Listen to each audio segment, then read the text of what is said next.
What's up, everyone? Zach Reger with SBD, and I'm joined here by Pete Amato, and we're going to talk some UFC. There's a huge fight card, UFC 318, Holloway, Poirier 3, and some pretty good fights right up leading to it.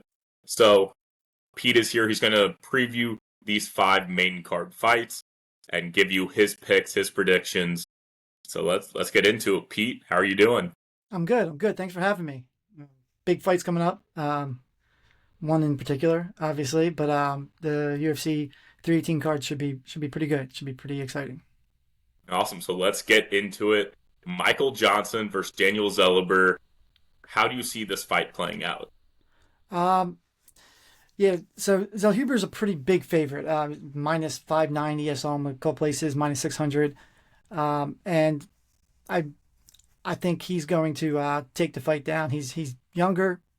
He's taller. He's a better boxer. Excellent cardio, and he's never been KO'd. He's a solid chin, and he's has good defense. And Michael Johnson has been great in the UFC, but he's 39 years old, and he has 10 knockout losses. He's a fast starter, but he tends to fade. And if he starts fading in the second round, I think Zellhuber going to knock him out. So right now, the odds for Zellhuber by KO TKO are around plus 160. So I like that. I like those odds there. I think Zellhuber wins, and I think he ends the fight in the second round. Next fight, we got Danny J. Sergio Pitbull. What do you like? Um, so this is a pretty good fight. I think both guys are great fighters. But I'm leaning towards more Dan Ige. He's UFC tested. He's battled the top talent. Mosba. He's Joshua Emmett, Bryce Mitchell. He's got really good boxing, and he has legit knockout power. And he's a Brazilian Jiu-Jitsu black belt. So I think he takes the edge here. Pitbull concerns me a little bit. He looked completely outmatched his last fight against Yair Rodriguez, and he's short, he's small, so he may struggle with Ige's long reach. I do like this fight. I actually like this fight again. I like Dan Ige KO TKO. Right now it's around plus 350. If you think that's a little too much odds, you could take the minus 210, but I think Ige has the knockout power to end this fight. Or you could take the Ige by decision, which is around plus 10, plus 110, plus 105 right now. Another pick I do like is the fight to not go to distance, which is around plus 160. Very nice. Okay, moving on. Kevin Holland, Daniel Rodriguez. What do you got for us?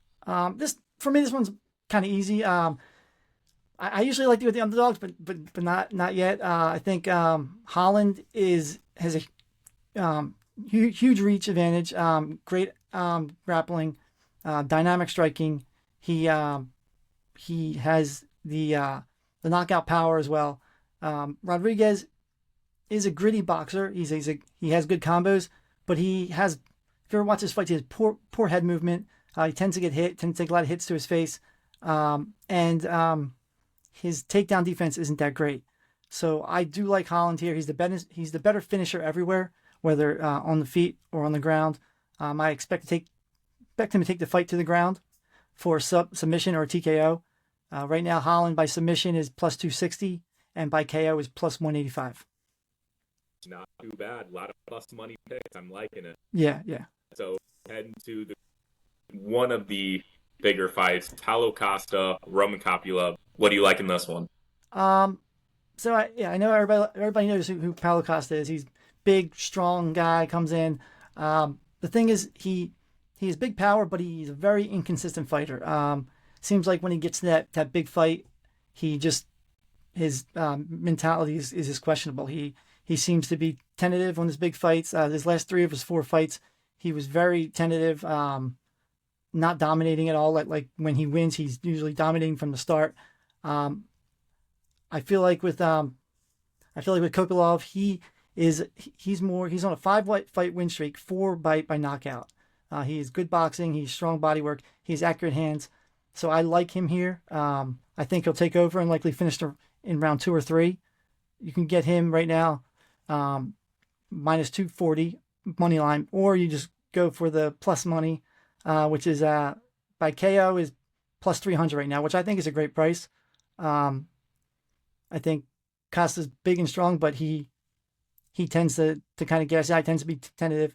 Or you can say, if you can kind of hedge the option if you want to do that. Over 2.5 rounds is around minus 115 right now. So maybe take the plus 300 and then hedge it at minus 115. Third time they fought. Tell us what you're thinking with this fight. I love this fight. I love both guys. Even if you're not a huge UFC fan, you've heard of both guys. You've watched these guys fight, and they are exciting fighters. Dustin Poirier is one of the biggest stars, one of the best guys, and he's a monster in the octagon. A lot of people saw one of his first fights when he fought Conor. He was very young. Conor knocked him out fairly quickly, but Poirier is one of those guys that just keeps getting better with age. He has the attitude of he will fight anybody, anywhere. I know they all say that, but he is the one. It's his farewell fight in front of his hometown crowd.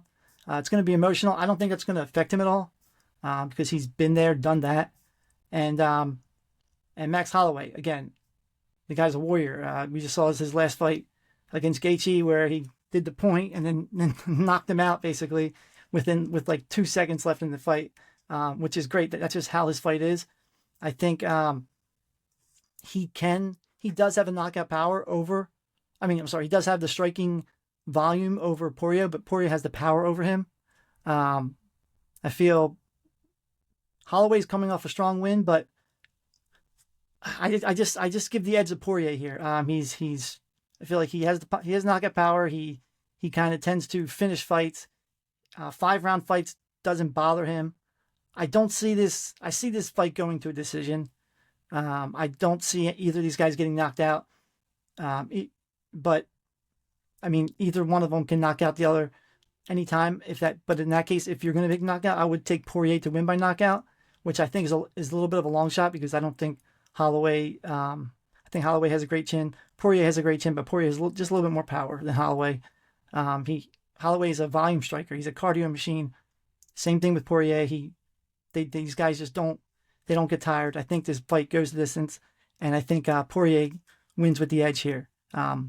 If you go with Dustin by decision, he's actually underdog. He's actually plus 120 right about now. I'm sorry, not by decision, by money line. Dustin Poirier is plus 120 money line over Max Holloway, and by decision he's plus 300. So if you're really confident in the decision fight, you go with the plus 300 money. I also like the bet where the fight goes the distance, which is at minus 145 right now. And if you want to have a little fun with it, the draw right now is at plus 5,000. So you never know. I like that to go distance. Should be a good fight. Yeah, for sure. Either way, this is going to be a great fight. I think it's going to be a great end to this guy's career, Hall of Fame career. Was never the undisputed champ, but he did have the belt for a short time. Poirier, great fighter, great career. I think he's going to go out with a bang. All right. Pete, thank you so much for joining us. Going to be a fun weekend, UFC 318. Tune in and let's win some bets. All right, Thanks for watching.